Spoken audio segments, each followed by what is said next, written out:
Okay.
with us this evening. I'd like to call this meeting to order on Tuesday, April 16th, 2019.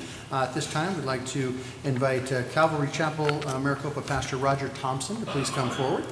We'd ask that he give us the invocation this evening, after which we will have the Pledge of Allegiance given to us by Councilmember Manfredi, who is on the phone. So, Councilmember, you're going to have to stand up and pledge allegiance to some flag somewhere. So, thank you. All right, will do. Thank you very much. All right, all rise, please. Let's pray. Dear God, it's with humble hearts that we come to you this evening. Lord, we lift up our meeting tonight. We lift up Mayor Price, the council members, and the decisions that are made this evening. Lord, we understand that the greatest effort we can make is to love you with all of our hearts and to love our neighbor as ourselves. So please help us to be others-centered. Lord, we pray for our city tonight as it grows. We pray for our schools, our children, and their teachers. God, keep them safe. We pray for our first responders, and we thank you that we have the freedoms that we have. And Lord, help us not to take advantage of those freedoms. We thank you for our military men and women. We ask for your blessing on their lives and their families. And lastly, we pray for our churches in our city this week as they set out to make you known this Easter. And we pray all this in Jesus' name. Amen. Amen. Amen. Council member? All right, please join us for our Pledge of Allegiance. Pledge allegiance To the flag of the United States of America and to the republic for which it stands, one nation, under God, indivisible, with liberty and justice for all. Thank you. You may be seated. Thank you, Council member. Thank you, Pastor Thompson. We appreciate it. Thank you so much. All right, I'd like to move to a roll call, please. Councilmember Brown. Here. Councilwoman Gussie. Here. Councilmember Manfredi. here. Councilmember Smith. Here. Councilmember Vitiello. Here. Vice Mayor Wade. Here. Mayor Price. Here. Mr. Mayor, we have a quorum. Great. Thank you very much. We appreciate it. At this time, we'll move to item 3, which is proclamations. We do have a proclamation this evening. Come down there.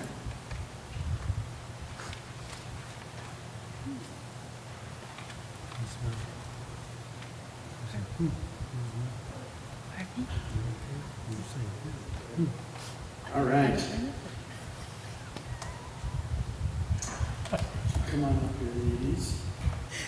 So we have a proclamation that we're talking a little bit about COC and the Achieve 60 group. Today, whereas the City of Maricopa recognizes the value of higher education and adopted the Education Progress Meter and the Achieve 60 attainment goal, and whereas the City of Maricopa supports completion of post-secondary education by its students to reach their fullest potential, grow local talent, and improve economic sustainability for the community. And whereas Central Arizona College is the only post-secondary institution in Pinal County, and the Central Arizona College Foundation created the Promise for the Future Scholarship for Pinal County high school graduates to earn a tuition-free education at Central Arizona College by agreeing to and fulfilling requirements from the 8th grade through the high school graduation. And whereas the Central Arizona College Foundation Promise for the Future Scholarship Fund is reliant on contributions from individuals, businesses, corporations, governments, and nonprofits. Now therefore, I, Christian Price, Mayor of the City of Maricopa, do hereby proclaim the month of April as Promise for the Future Month, to raise awareness that Central Arizona College Foundation Promise for the Future scholarships provide affordable higher education to our students and urge individuals, businesses, corporations, government, and nonprofits to consider supporting the Central Arizona College Foundation Promise for the Future to create a sustaining legacy for students to achieve their full potential with a tuition-free post-secondary education at Central Arizona College. And if you don't know much about this Promise for the Future, it's a wonderful, wonderful thing.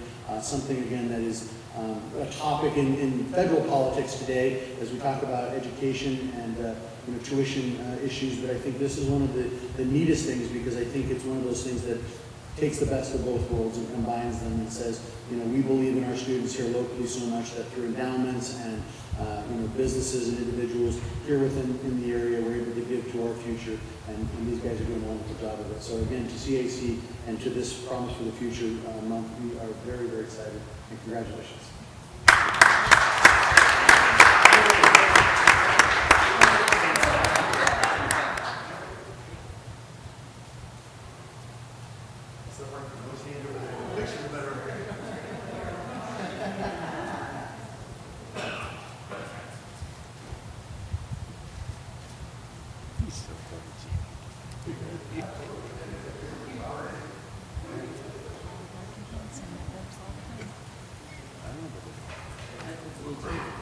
Mr. Mayor, members of the council, members of the public, thank you so much for honoring us with this recognition of Promise for the Future. As some of you may or may not know, the Promise for the Future scholarship was started in the early 2000s to stem the high dropout rate in Pinal County.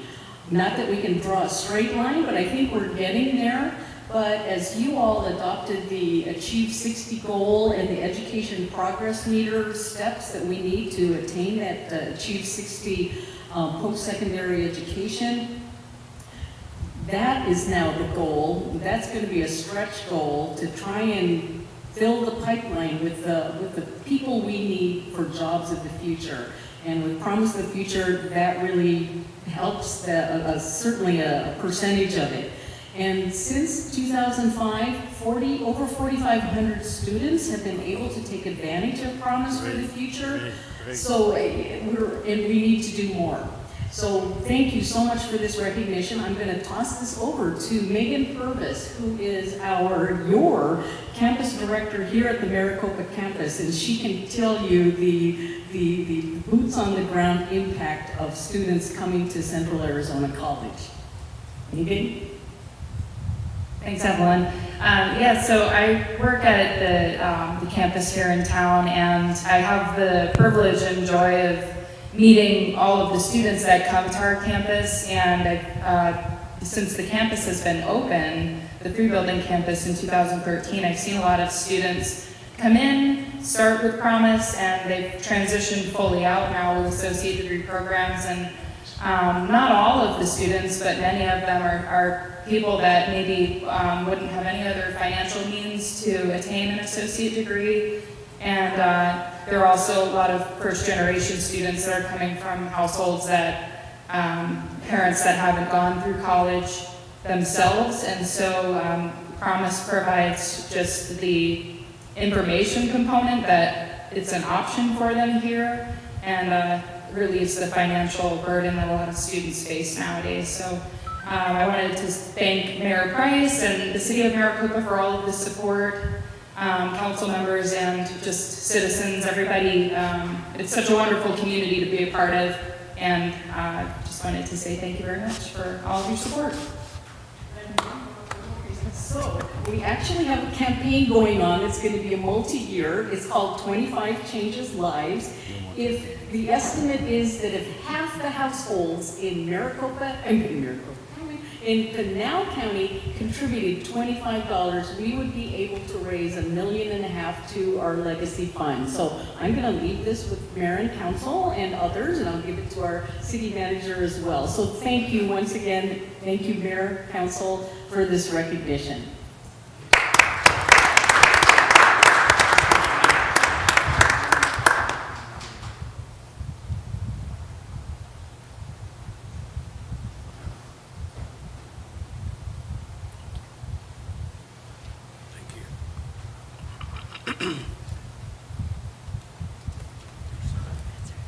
Great, thank you very much, we appreciate it.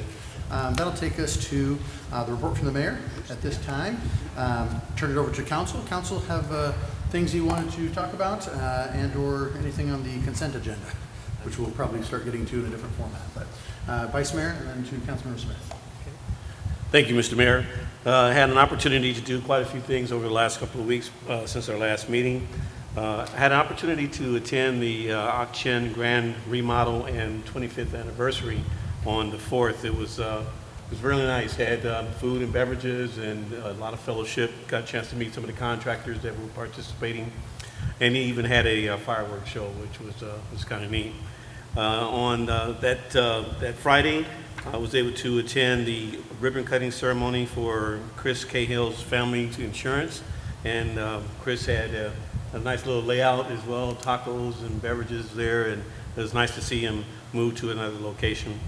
Attended the MUSD 20 meeting, and then on the 11th, the veterans meeting with the VFW, and then on the 13th was able to attend Courtney Tyler's open house and ribbon ceremony, and that included the property that she acquired, and also included Sports and Cuts 2 barbershop, and also the Maricopa Wellness Center was able to open on that day as well. They had popcorn and bouncy houses, and I think John Stapleton got dunked a couple of times in the dunk tank. In fact, I think there was a $100 challenge, and there were a lot of people bringing $100, you know, so they got him. And then on April 16th to today, got a chance to attend the grand opening of the Maricopa Family Advocacy Center, which, you know, we went through the process of looking at that and deciding how our support was going to be and whether or not the community was going to be supportive of it and whether or not it would pay for itself, and if it didn't, how it would happen. And Chief Stahl, I have to give him a great deal of admiration for staying the course, making sure that we stayed focused on it. Maricopa grows because we have people who are willing to step outside themselves and make things happen. And between the chief and Mary, they made it reality. It was real nice. One of the nice things was the lady who owned the home was there today, and she was literally in tears with joy for being able to turn her home, her previous home, over to something that could be used as an advocacy center. And for those of you who don't know what that means, it's an opportunity for the law enforcement to be able to bring a victim of sexual abuse, family abuse, a crime against an individual to a facility to be, to have a conversation with law enforcement, to be tested for however the process might take place without having to drive hours away. We can do that here in Maricopa and support the community here in Maricopa. So it certainly was well thought of, and just a great thing to have happen for the city of Maricopa. And then finally, I just offer condolences to the Schrader family, for Mr. Max Schrader, who was a gentleman, 84 years old, that got disoriented in his vehicle and took off on foot. And unfortunately, that happened on the 3rd of April, and they found him day before yesterday. Unfortunately, he had passed away. But I give kudos to the people who are volunteering out there to help find him. And I got a chance to spend some time with one of his granddaughters. He was well loved, well respected, and it's good to know that people will care for you and look for you in the event that something was to happen to you. And so, rest in peace, Mr. Schrader. Thank you. Thank you, Vice Mayor. Councilmember Smith. Thank you, Mayor. So a couple of the things that Vice Mayor Wade went to, I won't repeat. Those were wonderful events. I had the opportunity to go to the Spice of Life. That was the first year that I've attended that event out of the 3 years that they've had it. And I have to tell you, it was marvelous. It beat my expectations. They had comedians, dancers, singers. I laughed the hardest at this one little comedian. She was fabulous. So if you get a chance to go next year, I encourage you to look into that and go to that. It's a wonderful event. Entertainment here in Maricopa. Wow. So cool. So then I also attended the MEDA, which is the Maricopa Economic Development Association. And what I wanted to share with you there is the wonderful work that is happening in terms of getting the word out about the city of Maricopa. We were given several issues of articles that talk about the city of Maricopa that are in various business journals, but we were also given 2 magazines. One is a full magazine that it has, I want to say, maybe like 10 stories about the city of Maricopa, along with some other Pinal County, but it's basically focused on the city of Maricopa. And then there was the reduced version, which we can use for marketing about the city of Maricopa. Phenomenal pieces of work, and I hope that you all get access to them. I think that Global Water was going to have a stack if you're interested in picking up. I meant to actually bring my copies in case you were interested in looking at it tonight. I'm sorry that I did not do that, but I just want you to know that MEDA is doing an amazing job getting the word out about the city of Maricopa. In fact, the magazine pretty much is our city manager, Ricky Horse. I think he takes up about 10 pages of it and has about, 5 ginormous pictures of him. And it's just wonderful to see Maricopa so focused on. So see if you can get your hands on one of those. It's really cool. Then I attended the CASA gathering, and CASA, in case you don't know, is the court-appointed special advocates. And so we have these in Pinal County. It's a program in Pinal County. And we have these specially appointed advocates for children that have become foster children, or children that are in homes and have been taken in order to protect them. So we have these advocates who actually go to court. And why I wanted to share that with you is that if you're interested in really changing somebody's life, I wanted you to know about the CASA program, so that if you're interested in changing children's life, you can become a special advocate for their court process. And they had testimonies from children that were so amazing, made me cry, touched my heart in terms of how these people actually provide for children. And so I wanted to make you aware of that. And then we had the BFO subcommittee, Budget and Finance. It changed its name. Budget and Finance Committee, BFC we're gonna call it, BFC, Budget and Finance Committee.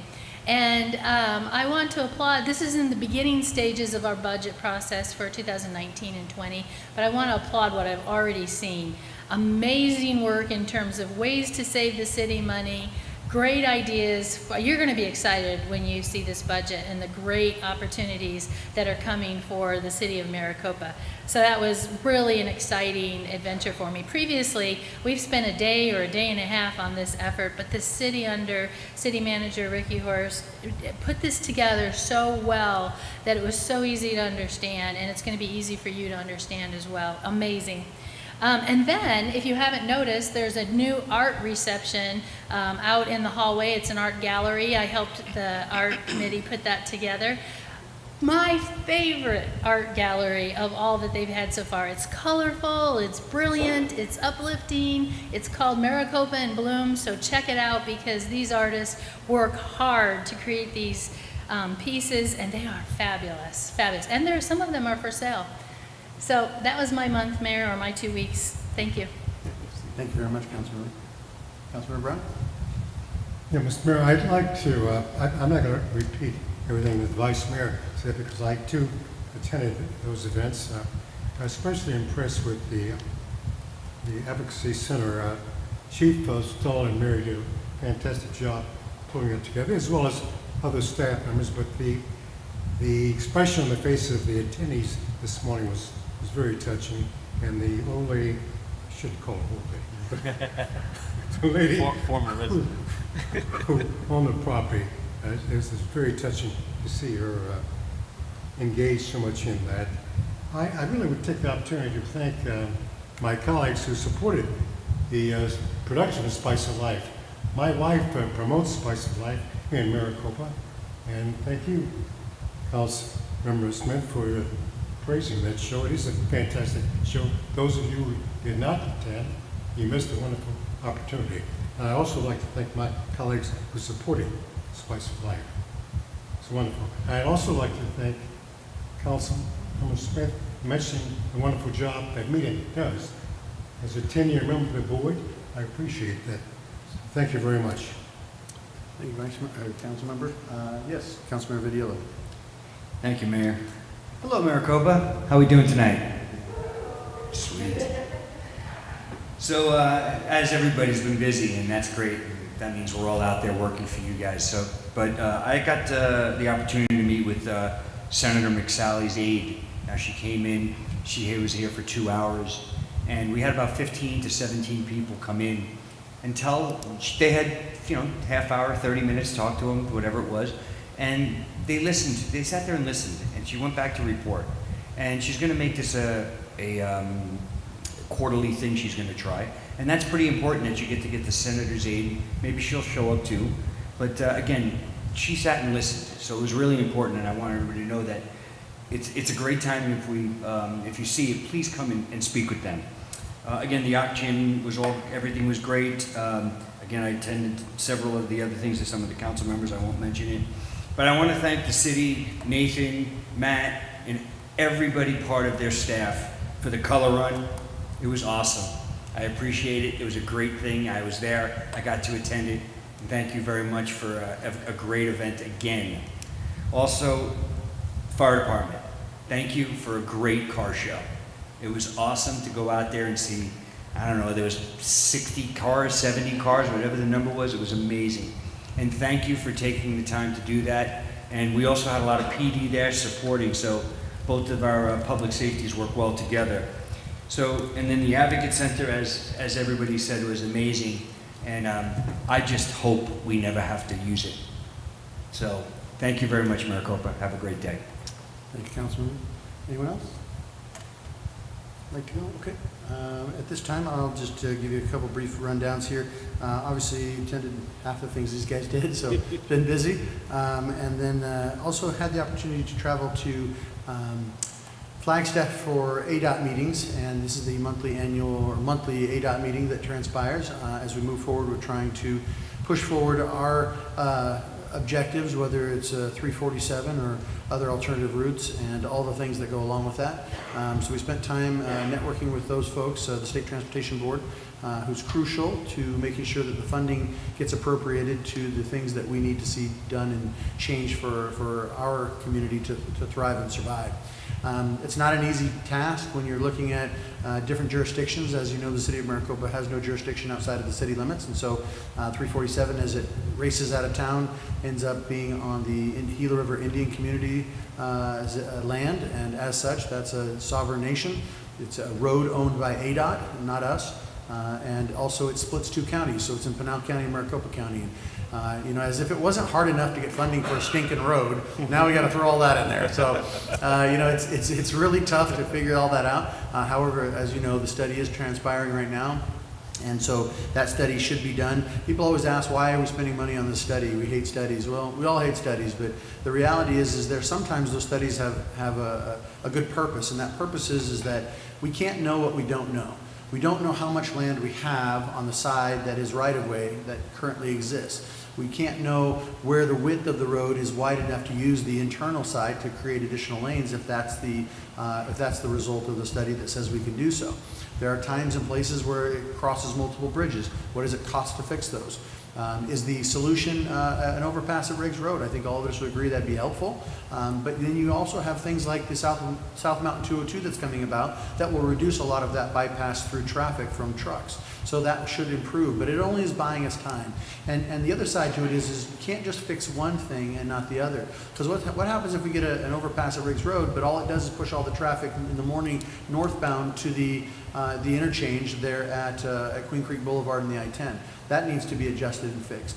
You have folks like Gila River that have desires and wants too for certain exit points from Wild Horse Pass. And so all of these things have to compete. And then at the top of all that, you have to figure out what all that costs, where can you get that funding from, where can you make the best bang for your buck, as well as make sure that you have the ability to create efficiencies and capacity at the same time.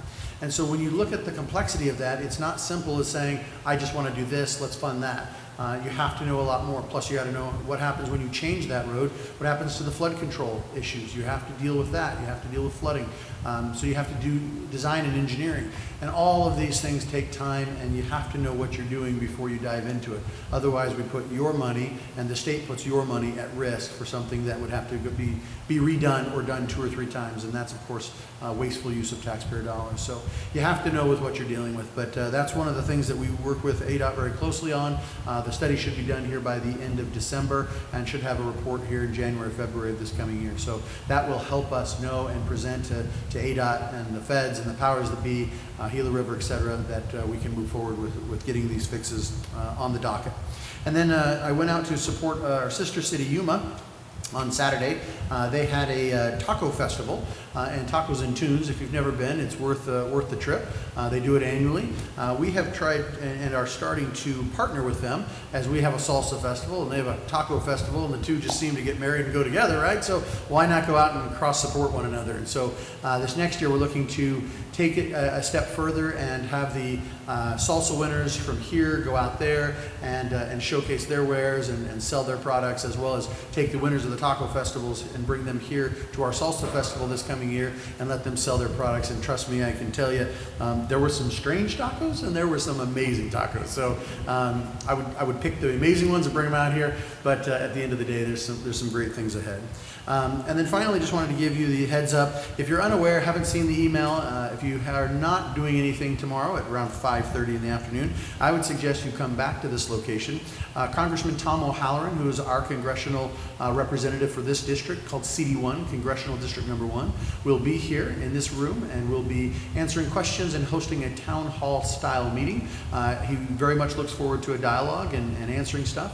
So again, whether you're of his party affiliation or not, I don't think that's the point. I think the point is to kind of come and learn and present your questions and your thoughts and convey to him what's on your mind and how he and others in our federal delegation can go back and represent Arizona to make sure that you're getting what you deserve and you need here as residents of this community and of this state. So with that, I will go ahead and close the report from the mayor at this time. We'll move to the report from the city manager.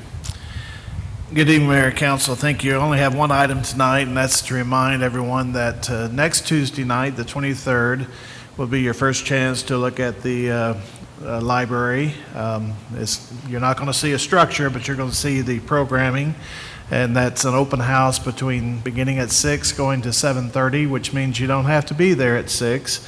Come at the time that's convenient to your schedule. There'll be different positions in this building, right here in this room, that you can come up and talk with the design architects, staff, and others to look at it. And there'll be some cards for you to give comments and so forth at the end, and we would hope you would come and take that opportunity. Thank you.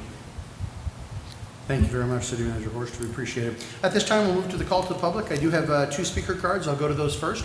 This is the opportunity to approach the podium and tell us what's on your mind. Please note that if you do have questions for us or things that need to be commented on, we're not allowed to do that by law because it's not agendized. So we have a timer up here to kind of help keep you to about 3 minutes in case everybody that wants to gets a chance.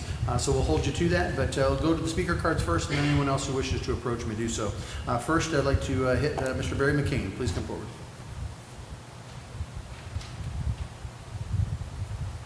Good evening, Mayor Price, City Councilman, staff, and good citizens of Maricopa. My name is Barry McCain from Arizona City. It's already been explained that we have $60 billion worth of projects coming to Pinal County. So I don't have to cover that, but I'm excited about that. We need leaders to accomplish this. See, leadership is about action, not position or self-gain. I was trained as a lobbyist by 2 Hall of Famers, one Republican, David Martinez Sutherland, Democrat, and that was Roman Homer. The reason why I've always supported Mayor Price, Councilman Brown, and of course Councilwoman Smith, and Councilwoman Gussie, because I know so much about them, and I always approach things I don't care who you're affiliated, I want to save the country. The fact is, all great negotiators know that it only takes one person or a hidden agenda to stop every great negotiation. And we got $60 billion for the negotiations here. So it takes one that I'm talking about is a black swan. Black swan stops the negotiation being successful, whether it be unknown information or a hidden agenda. We learn from history, not deny history. And there's no greater wealth than knowledge, no poverty like ignorance. Confucius said, the superior man seeks what's right, inferior one what is profitable. And Plato said, wise men talk because they have something to say, fools because they got to say something. And of course, Martin Luther King Jr. said, to make enemies are not necessary to declare war. Just say what you think. So Mayor Price, City Councilman, it concerns me very much about Maricopa's ability to attract new people and businesses. When I listen to one of our city councilmen say he's smart, and I've been around geniuses and world leaders in my adult life, I've never heard that said. The fact is that I want everyone to know that I care about what each of you know, not what some overinflated, egotistical underachiever like the Henry Waves, Councilman Henry Waves, in this. No, he's been the black swan since I came back from Charlotte in 2012. Thank you. Because Councilmember Wade was called out, so to speak, we will have a minute for Councilmember Wade to respond if he so chooses. If not, we can do it another time. And I should say Vice Mayor. Well, being blindsided and not being able to understand where it's coming from, I won't make any comments, but I would like to know from a legal perspective what my options are in this case. Do you want that right now, or would you like it offline? We can take it offline. Okay, so you'll take it offline, so we'll bring this back for the discussion. Thank you. That'll take us to the next one here, Susan Cameron. Is that right? I'm a little, come on up, Susan.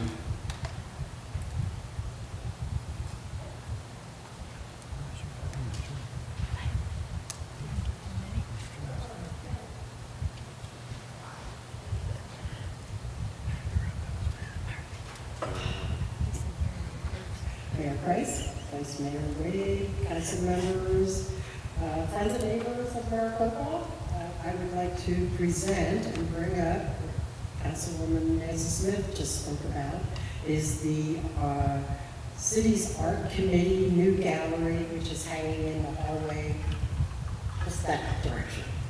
We have 8 artists, including myself, thank you, that entered pieces of artwork, and they were jury pieces chosen to hang and grace the walls of our great city.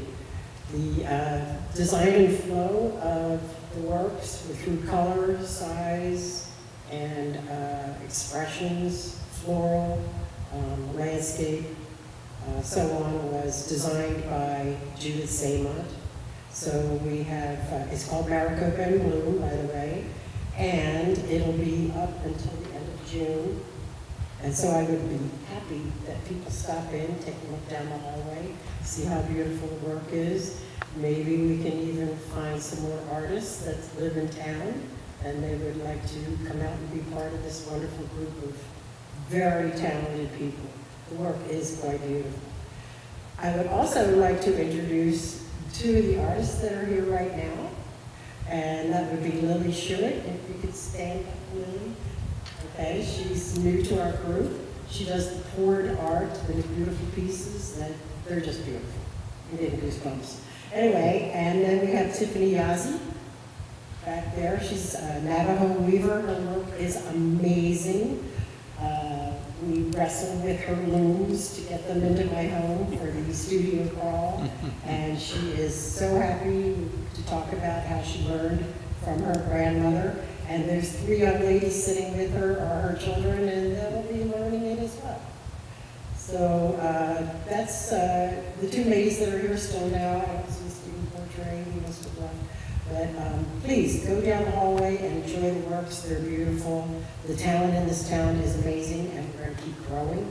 The City Arts Committee will continue to, go with the visual arts, music, the theater, the poetry slams, everything that we can do to get people to come on out, enrich your life with the arts, and then you can get rid of all the other boo-boo stuff in your life. Fill it with the good stuff and get out of there. Great. Well, thank you, ladies, for being here. Thank you, council members, for letting us do this. It's really thank you so much. Thank you so much to the Arts Committee and all their hard work on that. We really appreciate it. That's all the speaker cards I have. I do have a speaker card for a specific item on 8.5. We'll get to that when we get to the consent agenda, so we'll come back to you there, John. But anyone else like to approach the podium at this time?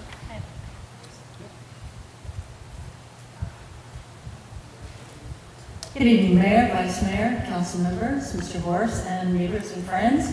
I've heard a lot of amazing things that people have done and celebrated in the city of Maricopa.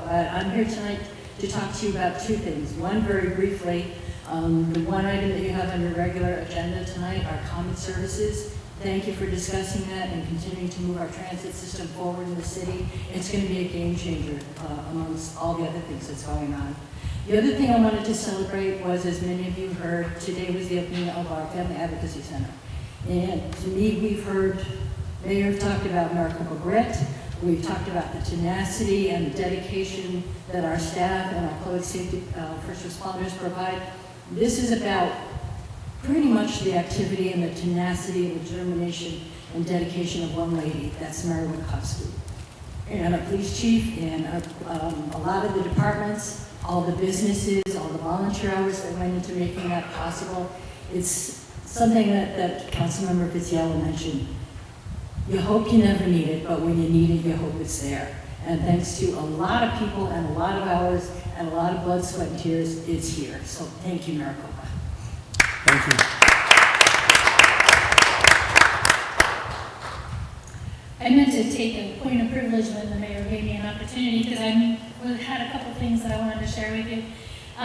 So I'm sorry I didn't do that then. But going back to the artist reception, Susan left, but I had posted pictures of the art on Facebook, and already I have 3 artists who said, how do I get connected with this group? So that's pretty cool, and Susan will be excited to hear that.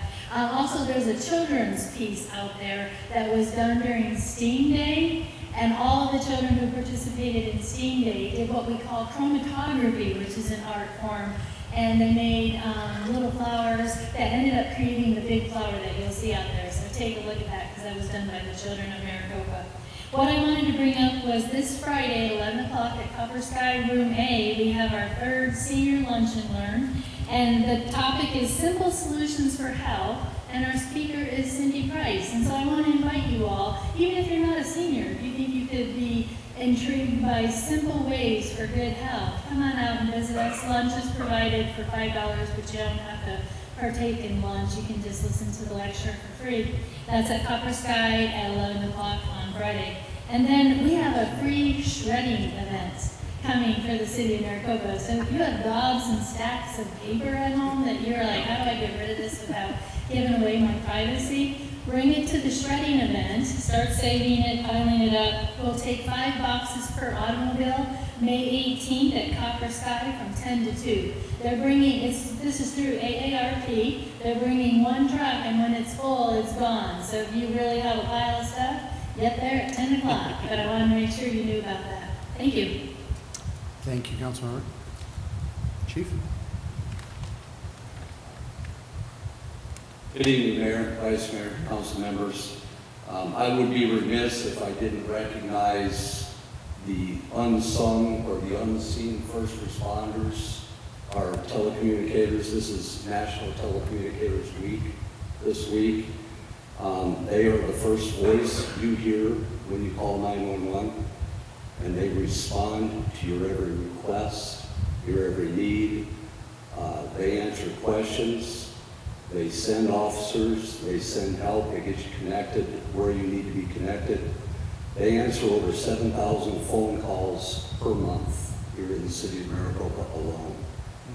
Some of them are just simple, how do I get to City Hall, how do I get to the police station, and some of them are true emergencies. And we've had some true emergencies recently that I can guarantee you the professional staff at our communications center handles with calm, handles with poise, handles with professionalism, and handles with you, the customer, in mind at every time. So they keep us safe.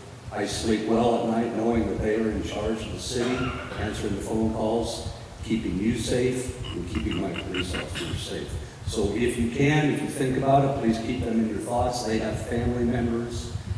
They feel every stressor that you feel when you call. They feel every stressor that a police officer feels, but they are blind. They don't get to see the things unfold, so they sometimes don't know what's happening, and they sometimes don't know the end result. So let's please keep them in our thoughts all the time and thank them for what they do. And please attend the short fund.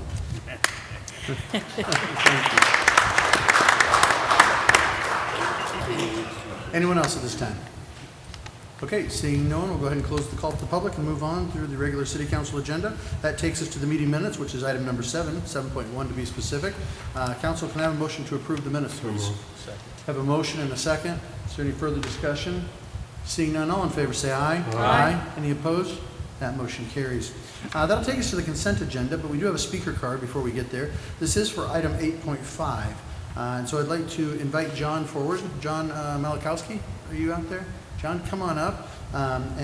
This item is 19-06, the mayor and council shall hear and discuss authorizing the city manager to execute a 238 water line main extension agreement with Private Motorsports Group LLC, an Arizona limited liability company with the significant deal points outlined in this staff report as approved by the city attorney. This is for discussion and action. And so, John, I'll let you go ahead and have your comments, and then we'll probably follow up with the city manager for further explanation. Good evening, Mayor, council members, and fellow citizens of Maricopa. My simple question is, what will we as taxpayers receive for the $2 million expenditure from our taxes going out to a private enterprise that seems to be a gated community for special people? Great question. Great question. So I'll turn it over to the city manager for a bit of a response to the council and to the public at large. City manager? Thank you, and thank you for the question. The city limits go to the west out Highway 238, and presently there are void of utilities, water being the most important one. We do have a 69 kV power going out that way, but not water. We are currently looking to make this investment as an economic development investment. We're looking at $1.5 million as the investment, which a program to have 100% of that returned to us by the utility. So it's more or less a investment with a full return of those costs back to the city. What this does for us, though, is open up thousands of acres for future development, both residential and commercial, and more importantly, as a part of our strategic processing, which will be laid out more as we unveil the budget that was referenced earlier tonight. We're looking at the long-range opportunities for industrial park with a possible rail spur inland port to support future jobs and activity within the city. So in essence, we're forwarding an investment to get 100% return, and in exchange for that investment, we could open up the opportunities for tens, if not hundreds of millions of dollars of private investment that would benefit our taxpayers and citizens going forward. I'd be happy to answer any other specific questions. Anyone else have any further questions on this item?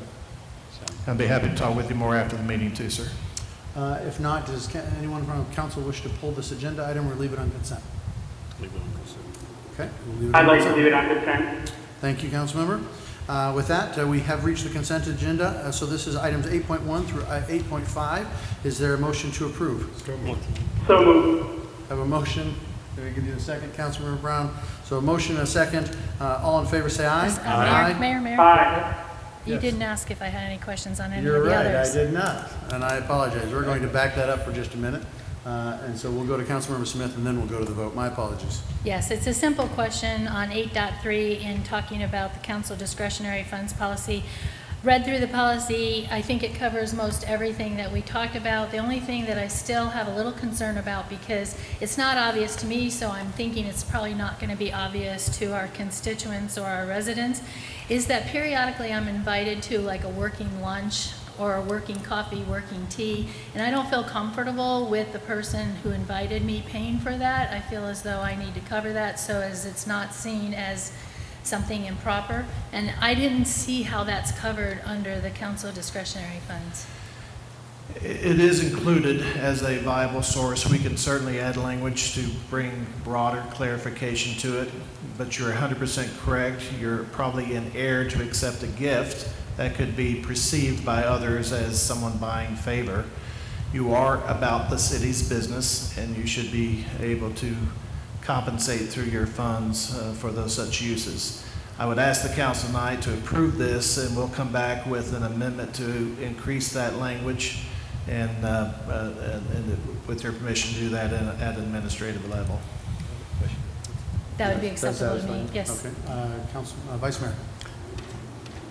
Thank you for pulling that agenda, because it made me think, it actually was brought to my attention here earlier in reference to disposable items that we acquire in the course of our business. I'd say our shirts that we purchase, it would not be usable to someone else, after a course of time, and there are probably other items that would be disposable or would be thrown away because they've lost their value. So I don't know how we address that. Perhaps there's an opportunity to address that as We well. feel that actually is addressed in the document, but again, if we need to add some additional clarifying language, we'll do that on administrative level. Okay, that would be fine. As long, I read it in which paragraph was that addressed? Sorry, I missed that. Well, ultimately, could be several thousand specific points that make for a lengthy document, but the 2 points raised tonight are valid, and we'll add some language to bring further clarification. Okay, I'm fine with that. Thank you very much. Any further discussion on any of the items? All right, we'll go back and try that again. My apologies to all involved. Did not mean to skim over that. With that, we have a motion and a second. I don't think we need, Dennis, do we need to amend that motion? I mean, we just have an agreement that the additional documentation will be brought back for. We're just approving it tonight. Right, so we're approving it as is tonight. We'll clarify it. Right, with clarifications will be brought forward again, so I don't think we need to amend the motion, correct? Right. Okay, so we have a motion as it stands to approve. With that, any further discussion? Seeing none, all in favor say aye. Aye. Aye. Any opposed? That motion carries. Thank you very much. That takes us through consent. Now we'll move to the regular city council meeting agenda, which is, we have no public hearings at this time, but we have presentation 19-04. The mayor and city council shall hear and discuss a presentation of the city of Maricopa's express transit or the comet system proposed mid-cycle budget adjustment. This is for ridership and trends. This is for discussion only. David, take it away. Good evening, Mayor Price, council members, ladies and gentlemen. Just to reinforce, as you know, we are in a 2-year budget cycle with ADOT for 5311 funding for our transit system, and we're at the halfway point now, and so it's the annual update and presentation of the budget tonight. I would like to point out this is a presentation for information only tonight. We're not seeking any kind of approval that will come later in May.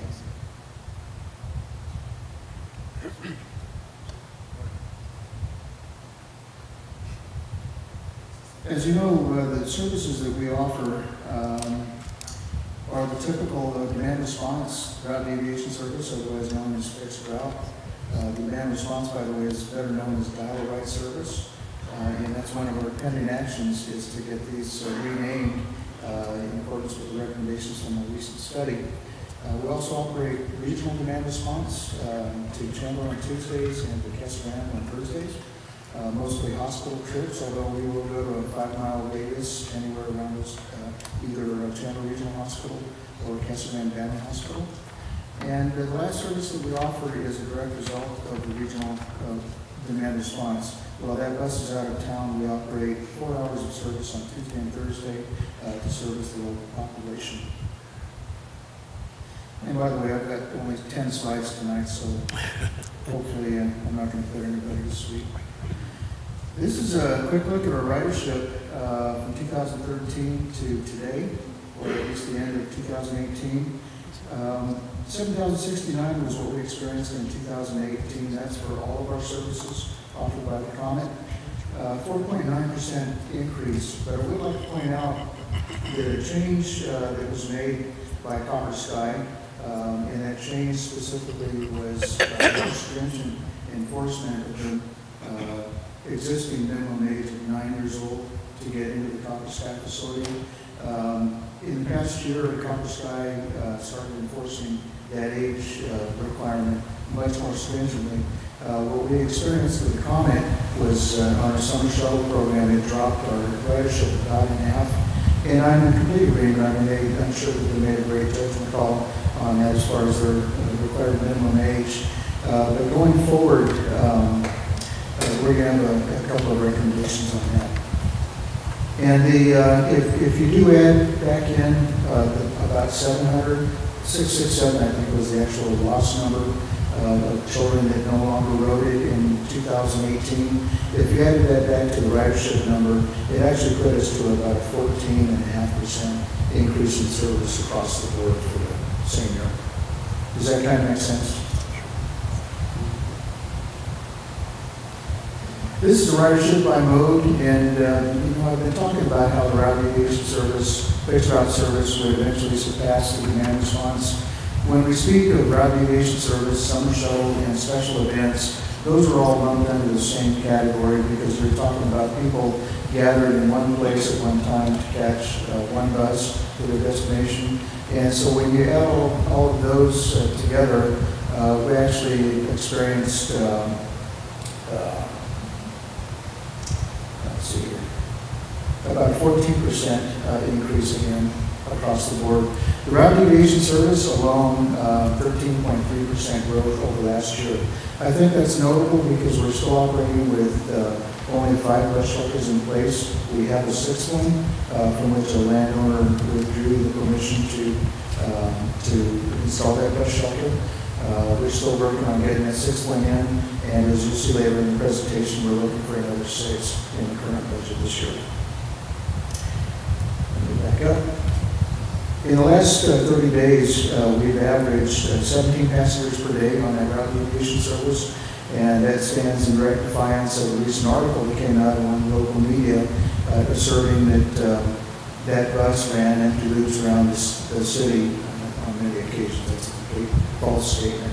And the route deviation service continues growing. For example, we had 26 passengers on that service today. What you're looking at here looks like gobbledygook, but in fact, the efficiency measurement is simply a way of comparing 2 services that we offer that have different hours of service. And what I tried to do was to make an apples to oranges comparison, if you will. And so the common denominator between those 2 was the number of riders per hour on an annual basis. And the route deviation service has already exceeded the demand response, even though we're operating with some limitations such as no bus shelters. And we just started our new service hours for that. These are the special events that the Commons supports throughout the year. We'd like to point out that the Veterans Day Parade was on a donation basis of the driver and fuel for that event. Chris Hager really came through for us, the director of Total Transit. In fact, they donated the driver and fuel for 2 buses. Because if you recall, they had a total ride / total transit bus carrying their own employees who were veterans, which was pretty cool. Shop with the Cop was the other event that Total Transit offered a donated driver and donated fuel for that event. That's about the 3rd year, as I recall, that we've supported Chief Stahl and his cops taking kids down to Walmart. These are some of the new developments. As you probably know, we started full-time service on our fixed route deviation service on March 25th. And the way this came about was, you recall last year in the budget request, I had asked for funding sufficient to go to full-time route deviation service. Council approved that request, but ADOT was unable to fund it because they had three new applicants in the state that came into the 5311 program and made smaller pieces of the funding pie for everybody. And so they funded us less than we asked for. I appealed the initial award, and they gave us some more funding. And so what we did was, in the meantime, we had a new multi-housing family development that was considering Maricopa for location. And one of the criteria for that multi-family housing unit was one of the incentives for them was to apply for a tax credit from the state of Arizona. And by offering the service on a full-time basis as of the date of their application, we were able to meet that requirement for that. No decision has been made as far as the tax rate for that multi-family housing unit, but as everybody knows, it's a very desirable thing to have in Maricopa finally is multi-family housing. So we think we've done our part with the common service, and the way that we were able to fund out was simply by delaying the start date of the increased service until the 25th of March, which was right before their application date. We also had we received a new 15-passenger bus, which we dedicated to the route deviation service. And just today, I made a telephone call to our selected candidate for the transit coordinator position. So thank you, City Manager Horace, for agreeing with us. That's a needed position. I've been doing both the transit side and the transportation side for about 6 years, but City Manager wants me focused fully on infrastructure needs related to development. So that's the direction we're headed. But we're excited to have somebody on board, and we'll see how that goes. We don't have any plan changes on any of the services that you see on the board, but in regard to the summer shuttle service, and this is a development, really, a decision that I came to after I had to get this agenda item into the Legistar system. And that's, I'm going to recommend to council that we discontinue the summer shuttle this year. A couple of reasons behind that. One was that I was informed by Nathan over at Community Services that in January, they again raised they raised the minimum age requirement to 12 years old to enter the facility on the company, and so we're quite sure that more of our ridership on that summer shuttle is going to drop off even more. Second reason is because the overpass is set to be open soon. And if you recall, about 4 years ago when I believe council asked me for the summer shuttle to start, it was one of the fundamental reasons for it was kids attempting to cross the tracks on foot or on bicycle in the face of 50 to 60 trains passing through every day. With the overpass opening, that eliminates that single danger. And so that would be my recommendation to council. It's not on the agenda tonight, but I'll be reaching out to you, Mr. Horst, for direction on whether we need to get that on the agenda item for a decision by council or how you'd like to proceed. No other plan changes with any of our other services. I would like to ask the council, though, is there any direction that you would like to give in regard to this continuation of the summer shuttle? Council. Question, Councilman Video. Do we know the numbers that were being during the whole summer opposed to, now you say it's going to drop. Is it going to drop dramatically or what? Mayor Price, Councilman, I think they will drop dramatically. We had about 1,450 summer shuttle riders the year before last, and this past year it dropped back to 759, and that was through enforcement of the 9 years old age requirement. Because the age has gone up to 12, I would anticipate quite another drop. So, David, one of the things I think that I'd like to see the next time it's brought back before us is just some ideas. I mean, again, we're kind of playing a guessing game here, but let's say it cuts in half again. Let's say it's 350 that ride this time.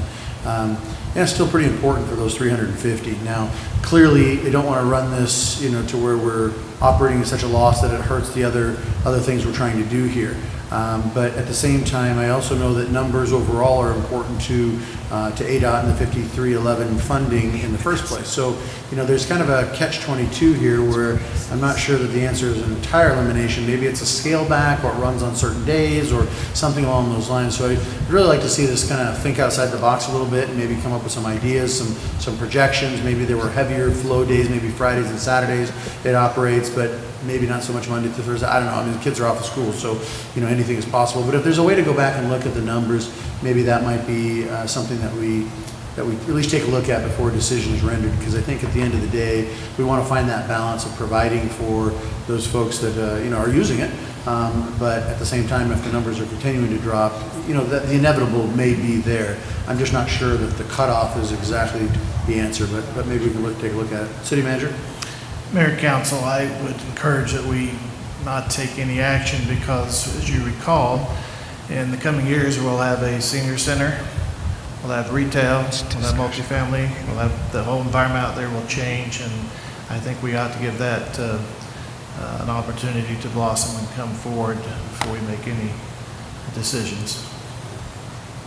Well, I think that and I don't disagree, I just think that if we put it in jeopardy in the meantime until that's constructed, I agree, I don't think we should swing this pendulum from one side to the other, but if a scale back is warranted, then we maybe should look at something along those lines. Yeah, I suggest we just wait and see what the actual numbers are before we make those decisions. Okay, all right, well, like I said, take a look at all that information, we can review it as it comes back. I would also add, as you know, the esports opportunities coming on. There'll be new opportunities, be new interests. There may be more teenage users. And I think we ought to let the numbers bear out decisions instead of trying to pre-guess. Sure. Okay. In the meantime, I'll put together the numbers. Perfect. Any other suggestions? Councilmember Smith. Just for clarification, and checking my memory, route deviation, full-time, 7 to 5:30, but it's Monday through Friday. I think a full-time is Monday through Sunday, but it is Monday through Friday, right? It's Monday's Maricopa's. Pardon me? It's Maricopa's Monday. Yeah. Full time. Yes, Monday. Monday through Friday, okay. Very good. I just wanted to make that clear for the public as well. Go ahead. I'm sorry, if I could also point out, the long-term goal is to get service 7 days a week, like any grown-up city would have. For now, we Yeah, don't fund it. hey, I'm in agreement with Peg Chapados. If we can keep our transit system going and increasing the numbers, it's really the best thing for the city of Maricopa. So the transit coordinator, one thing that I mean, it must be the biggest challenge. In fact, I know it's the biggest challenge to communicate something to our public, right? I'm still amazed at how many times on Facebook I am faced with the question, what? We have a transit? We have a bus? We have what? So is this transit coordinator going to be able to do some creative, out-of-the-box thinking in terms of how to market this and get our numbers up? Is that part of their challenge? Mayor Price, Councilwoman, actually, it's within the realm. We have the funding to advertise today, but the reason we don't is because we're already at what I call manifest capacity on the dial ride service. And so one would think, well, why not just advertise the fixed route, route deviation service? The reason is because the population is accustomed to using the dial ride service, which is much more convenient. If they know that they have a choice of 2 services, and more people are aware of it, they can tend to gravitate toward the dial ride, which we can't provide anymore because of the limitations. And we don't think the answer is to continue to grow the demand response. ADOT's view on that and our funding source, the passive funding source, would like to point out, their view on it is a glorified taxi service. Well, I view it, this is a very legitimate need they serve for our population, the handicapped and disabled and those that can't get to a bus stop. So I don't agree that it's a glorified taxi service, but that is ADOT's view on it, and so they don't want us growing, and they have the purse strings on our budget.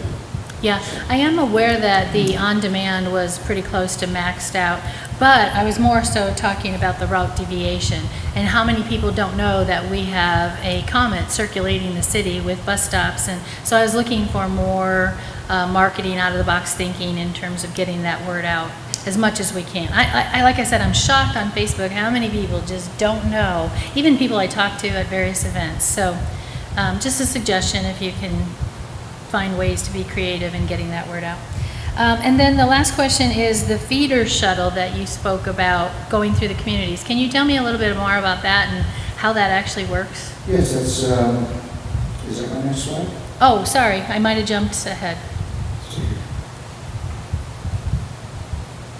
Here we go, future plans. Oh, there it is. First thing, of course, is to follow the study recommendations and rename all services for easy recognition. By the way, those are FTA terms, was the reason for this crazy route deviation service title. Another thing, and it's what you're asking, the feeder shuttles, the way that's going to work is it likely would work on a demand response type of scenario where somebody says, hey, I can't get to any of the bus stops, I have a problem with my knees or whatever it is. Those shuttles will respond on a demand basis to pick that person out curbside again. Okay. And this is a different scenario than going all the way across town to pick up somebody. This would be a set area within a geographic limitation. We'd go and pick up that person, get them to the nearest bus stop where they could access then the full 12 stops on the route. Overall, 12 stops at that point. Okay, thank you. Does that make sense? Yep. I think they, in Maricopa County, call that last mile service, where they're trying to, again, if a bus or a light rail drops you off, then how do you get someone closer to their home if it's still of a distance to get to their home from that location, right? So I mean, not to say we have to use the same terminology, but if we're branding terminologies, it may be good to to sync things up so that again we have that same understanding. That's exactly right, Mayor. It's first mile, last mile.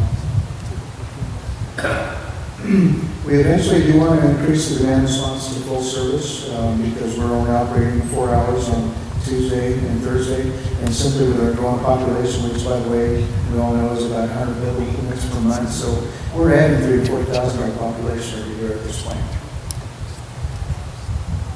And as we talked about before from the transit study, we'll continue to look at commuter demand. In fact, that is a small component of the SR 347 study. And specifically what that is, what's going to be looked at with that is the possibility of increasing the shoulder width for a dedicated bus lane. And you know how it is when you're driving the interstate in Phoenix, those cars in the HOV lane go buzzing by and you think to yourself, wish I could qualify for that lane. Within the same mentality could apply with the transit bus passing over stop vehicles. Lastly, we'd like to study connection to Central Arizona Regional Transit. And I found out today that Casamante City Council passed their Casavan Transit Plan last evening at council meeting. And another big change is looming for Maricopa, and that's that in 2020, we know we're unofficially past 50,000 at this point, but with the 2020 census, Maricopa is likely going to be declared an urbanized area, and that makes us eligible for a totally different FTA funding source. It goes to 5307. And the long and short of it is that it's a great deal more money. That's the good news. The bad news is that the match ratio is 50-50 versus 50-42 and 80-20, which it is right now with 53-11. So that's pending change. We'll be talking more about that as we get closer. So with all that said, this is our proposed budget for the 2-year cycle. The overall budget, of course, is comprised of the federal share and the local share.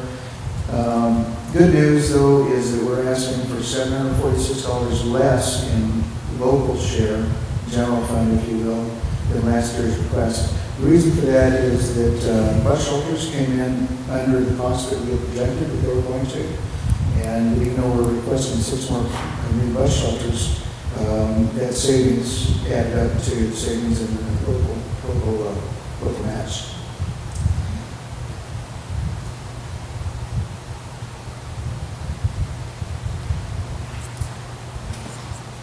Again, this is for information only tonight, and on May 7th we'll be coming back to council likely with a consent item for approval of the budget. But this is the big but. It's still subject, of course, to any modification during the regular city budget process. So whatever decision the council makes that night, it won't be final. We're not asking for a final decision because of the normal process. And with that, I'll close the presentation and open for any questions. Councilmember Gussie. The budget, is it based on eliminating the summer program that you had mentioned, or is it not? This budget that was proposed, it does include the summer shuttle. And the reason it does is because the consideration to cease the summer shuttle this year was after this was put into legislation. Okay. So. And one more question regarding, it just brought up to my attention, that a glorified taxi service. I feel that way with my own kids. But my question is, I was taking my nephew and my son to CAC. How much have we increased the usage at Central Arizona College?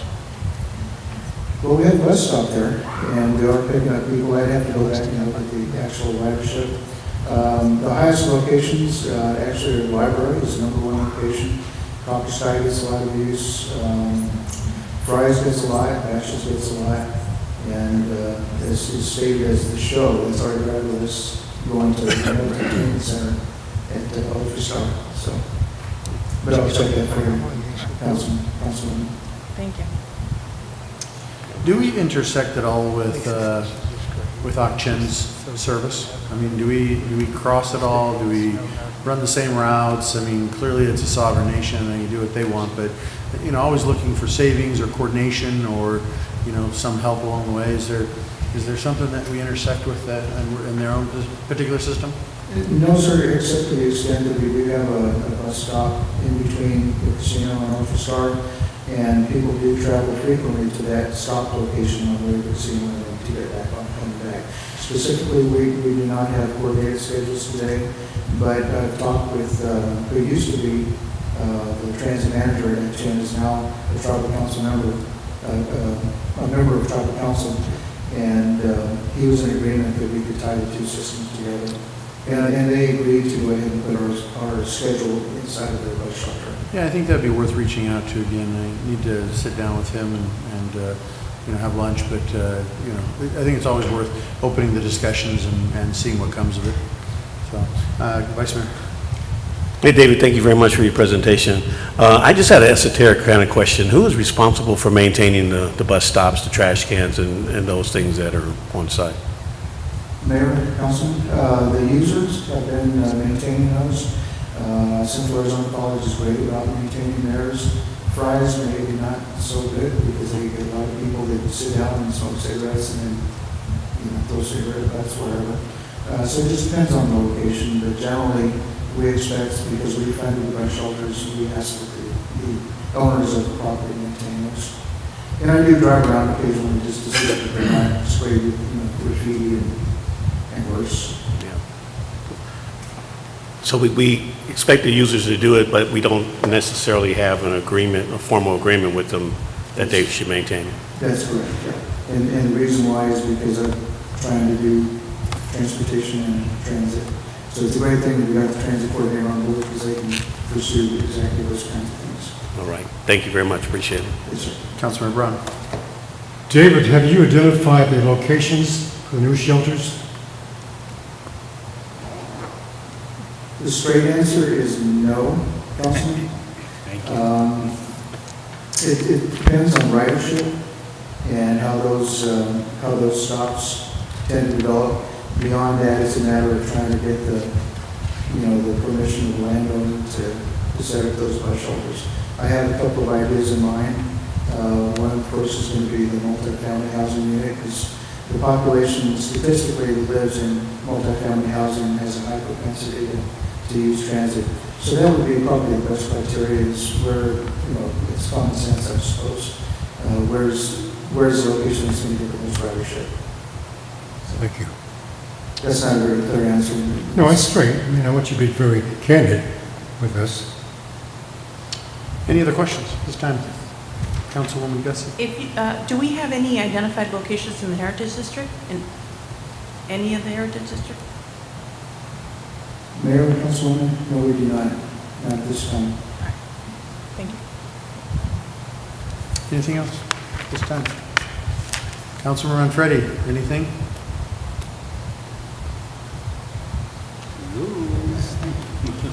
He's having a better time than us anyways. All right, well, thank you, David. There it is. I'm sorry, I had to turn.